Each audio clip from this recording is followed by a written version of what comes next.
মাথায় কি চলতেছে আসলে আসলে এই জায়গাটা কেউ ভাই সুইট একটা হেডশট ছিল, এটাকে আমি মাপা হেডশট বলতে পারবো না, বাট মোবাইল প্লেয়ারদের একটা মজার বিষয় হচ্ছে না, ওদের হাতটা এত সুন্দরভাবে সেট হয়ে যায়। ইটস লাইক ওয়াও ভাই, ও মোবাইল প্লেয়ার, ও কি আসলে মোবাইল প্লেয়ার?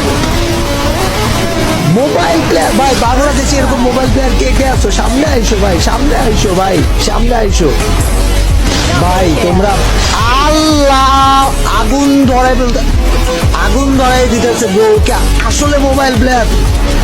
ও মাই গড, ড্যাম ভাই, ড্যাম ড্যাম, আমি ড্যাম ভাই, ওয়াও। ওই মারার একটা রিদম আছে ভাই, ওয়াল মারতেছে, ঘুরতেছে, আবার হেডশট মারা ট্রাই করতেছে, আবার ওয়াল, আবার ঘুরতেছে, আবার হেডশট ভাই। রিদম ওয়াইজ আমি একটা খেলা দেখি, ওয়াও ওয়াও ওয়াও ওয়াও, তাওহিদ মা বয় উইথ দ্যাট হেড। বাট ভাই এটা কি মুভমেন্ট দেখাইলো বিগত 3-4 সেকেন্ডে, যেটা ওয়াট একটা হেডশট মারছে, এটাও কি হেডশট হবে? 3 নাম্বারটা কি হেডশট যাবে?